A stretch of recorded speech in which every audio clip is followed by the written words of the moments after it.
Welcome to another episode of Fight the Burnout. Today, I wanted to reintroduce myself. We're going through a little bit of branding change, and I want to reintroduce what the podcast is really about. And if you're new to this, awesome. If you're somebody who's been following along and listening, then you'll see that in the last year and a half, we've been doing something a little bit different. But now I've committed to this. And so, who am I? I'm Chris Chandler-Yates. I'm an ex-New Zealand police officer of 7.5 years. And why am I so passionate about this topic, fighting burnout, especially in law enforcement? So our new brand is Fight the Burnout, still same title, but this is a police podcast. So this podcast is directed specifically towards fighting burnout for those in law enforcement or those police officers, dispatch, corrections, police. Now, these topics can also be used a lot for, other first responders, even civilians, but we're going to be talking mostly around law enforcement. So who are we interviewing? And, why is this so important to me? Well, first off, who we're interviewing is anybody in the realm that helps first responders or police officers. Now, I know the podcast, I just said it's about police officers, but why we're doing it for all first responders or interviewing all first responders and military is because there's a lot of correlations that coincide together. We all work together a lot to help each other out. And so by bringing in some of those different viewpoints, we can see things in a different light from a different capacity. And, maybe that's what we need. Maybe that's what you need. So I don't know, but that's why we're doing it, because it is also about helping each other out. The police don't just turn off. Yeah, we take the piss out of, the hose draggers, they get to sleep all night. But at the same time, we're all on the same team. We're all there to help people, protect people, and make a difference in the community.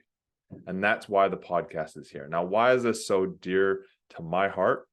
Well, if I rewind, I joined the police because of a train crash. Drove past a train crash in LA, and that just kind of was the tipping point of, I need to be down there. I need to be helping. So I did a really big fight for the next year and a half, almost 2 years, and then got into law enforcement. I joined law enforcement in 2011, went to a bunch of traumatic stuff right off the bat, started going to traumatic things, and didn't realize the trauma and what it was doing to me. I always thought the dead bodies were okay. Always thought the gruesome stuff, like the guy who jumped in front of the train, was just what it was. It was part of the job. You fast forward, and I had a partner of mine get assaulted, and it was like dropping the atomic bomb onto my head and going, yeah, this job is crap. And it changed my trajectory because I didn't have certain tools that, after a few years in the police, you either realize you don't have those tools and you do something about it, or you do like I did and you bury your head in the sand and you go, no, I'll just keep doing what I'm doing. And guess what? I ended up a few years later seeking out counseling because my relationship with my wife was not going well. I went to quite a few suicides and notification jobs, which just kept dropping freaking bombs on my head and just shoving me away emotionally. And ultimately almost destroyed my marriage. Got counseling. Those counselors helped, but didn't help in the way that I needed because I didn't know who I was. Thought I dealt with everything. Went off and did protection services, became a close protection officer for 3.5 years. And that just made it worse because I went from alert to super alert. And I wondered what happened.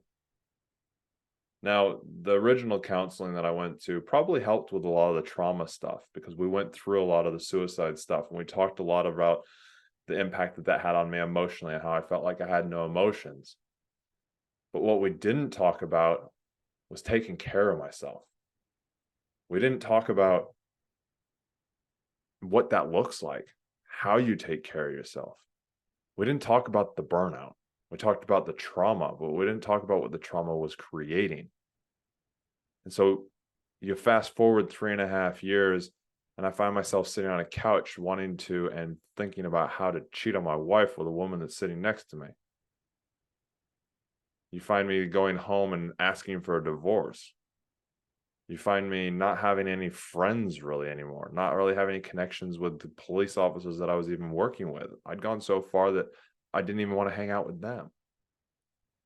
I had hit rock burnout bottom. I call it rock burnout bottom because that's where I hit it, because of the burnout.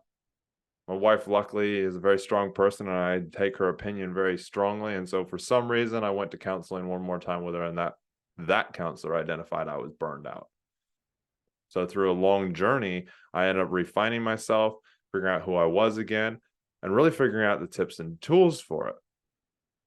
And this is why I'm so passionate about it. Because yes, I have tools. Yes, I have strategies. Yes, I've helped over 600 people with this, applying it to their fitness, applying it to their mindset to become the best damn police officers out there. But I'm just one person. And so what I've done is I've gone out and I've reached out to people of high ranking status, of patrol level, people that have been involved in shootings, people that have been involved in all kinds of different traumatic incidents, people that have ended up with PTSD. And I've asked them the same questions or asked them to tell their story. We talk about how to prevent burnout. Because when you're burned out, you're 10 times more likely to suffer PTSD because your mind cannot process the trauma and the stressful events that you will see as a police officer or first responder. So we talk about it. We get deep into it. There's emotions that come out. And this is why we've changed the podcast. We've called it a podcast for police. Because I want to help you police officers. I'm not one anymore at the moment, but I care about what you guys are going through. Yes, there's all the different things like leadership and all that, but at the end of the day, we can only control what we can control, and we can only control ourselves. We can only control how we think, how we process things, our actions to those thoughts and processes, to those beliefs. So please continue following along. Please comment, donate so that we can do more of these, so we can make them bigger and bigger productions on. So it's not just me sitting in my office with a ring light, my camera off my phone, and a Blue Yeti mic. So we can actually create this into something bigger. Please do donate. There's a link on our Anchor site. If you want to donate and you don't know how, please just email me at createfromy@gmail.com. We'll send you a link to donate. But we want to make this thing big because I want to get these tools and strategies out to officers, aspiring officers, and those retired as well, because they're all the same. So far, I've interviewed, I think it's upward of 60 officers from all different ranks. Somebody involved in the first responder world. Done over 130 interviews of civilians and first responders / law enforcement. And there's commonalities. These commonalities are what you should be implementing in. I always say, take one thing away. There's about 3 things that everybody does. Would you like to know what they are? If so, keep following along. Make sure you hit that alert bell and listen. Give you a little hint. Self, purpose, and control. And I'll leave it at that. You've probably heard them if you've been following along, but if you're new to the channel, please like, subscribe wherever you are, comment, share this episode with somebody who you know would appreciate it, get something out of it. And remember, the motto is train hard, test easy. As a police officer, you're always going to be trained. You're also always going to be tested. I botched that up. You're always going to be tested, but you always need to train for those tests. Here at Fight the Burnout, a podcast for police, we're training you mentally to deal with those tests. We're in a time of winter. We're in a time of hardship where police are being tested consistently, constantly, and really hard. Now is the time to train extremely hard on it. Those that make it through now, when the summer comes back and the streams are flowing and the crops are growing, it's in your mind. You know, when law enforcement is loved again, guess what? You will be way better than those that come in summer. So get out there, train hard, test easy, stay safe. And thank you again for being here. And I hope you love the new artwork and the new branding and what we're bringing for you.